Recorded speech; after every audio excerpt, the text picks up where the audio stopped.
Hi, folks. During World War II, America engaged in what we would call a top secret project. It was called the Manhattan Project. Now, you have to understand the mindset behind the whole thing.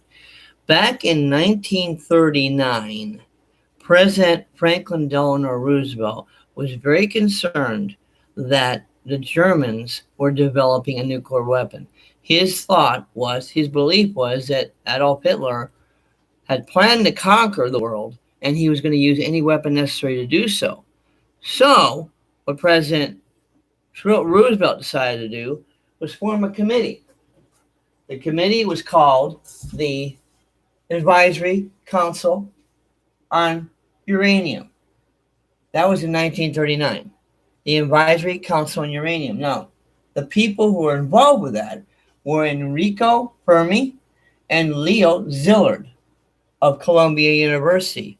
They were creating or working on some isotope separation, radioactive isotope separation. I don't know if you can see this or not. I'll put this up for you as best I can so you can take a look at it. Radioactive isotope separation. Now, that work was designed, it was studied, it's called uranium enrichment. Well, that developed into what happened in 1940. The name was changed to the National Defense Research Committee. All right. And then it was changed again in 1941 to the Office of Science and Research Development, which would eventually be called OSRD. Now, what is interesting about this, even though it would eventually become the Manhattan Project, most of the work was being done in Los Alamos, New Mexico, mainly because of the desert region, and that's where testing could be done and very little damage. You couldn't do testing in New York City. That wasn't going to happen. So Los Alamos, New Mexico is where they did most of it. Now, by the time 1941 had come around, we were in war.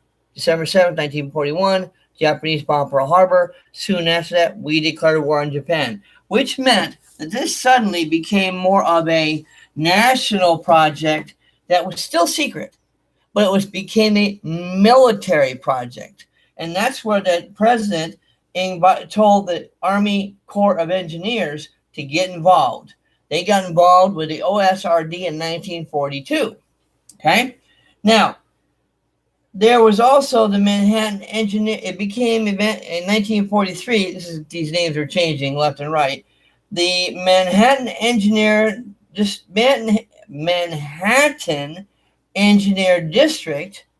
in 1943.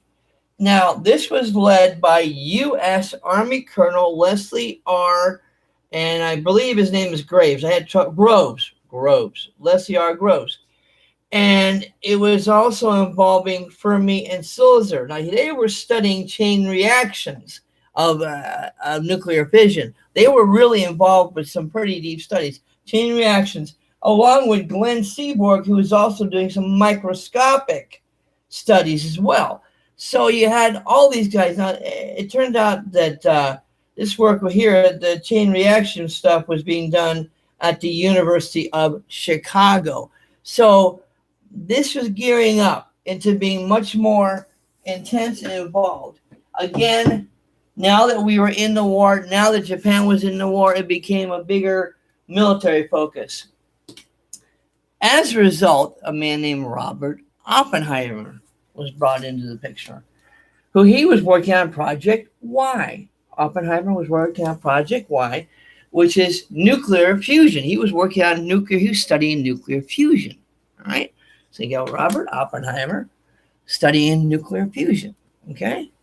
So again, we gotta go back. We got Manhattan is the offices, and then Los Alamos is where the laboratory is. So in January 1943, there was established the Los Alamos Laboratory. So we're ever so slowly gearing up to what this is going to become. On July 16th, 1945, near Alamogordo, New Mexico, we had our first successful detonation of the bomb. It was called the Trinity test. All right? Trinity test. Now, once that was done, it was all about getting ready to do the work that had to be done. Remember, you have to understand, too, that Franklin Delano Roosevelt by now had passed away. Harry Truman was now president, and the war was coming to an end. As you know, the United States and the Allies invaded Normandy and were able to stop the Germans, but they were not able to stop the Japanese. The Japanese had bombed Pearl Harbor, which was what brought us into World War II. Our declarations of war came from that. And as a result, we still had to deal with Japan. And no matter what we did, they refused to quit. They were very determined. So Harry Truman, who did not want to do this, he did not want to drop the bomb. He was afraid to, and I shouldn't say afraid to, didn't know what the response was going to be. Or not, I said it wrong. He didn't know what would happen. Not what the Japanese were going to do, but what the bomb would do. They had tested it, but he just couldn't imagine dropping the bomb. But he had no choice because they were not willing to surrender. The Japanese would not surrender. So we dropped the bomb, the first one. And then that didn't. And whenever we dropped the bomb, the man who flew the plane just knew he was dropping a bomb. And then when it half dropped, he was like, oh. But that was not enough. We had to drop 2 bombs, one on Hiroshima and then Nagasaki.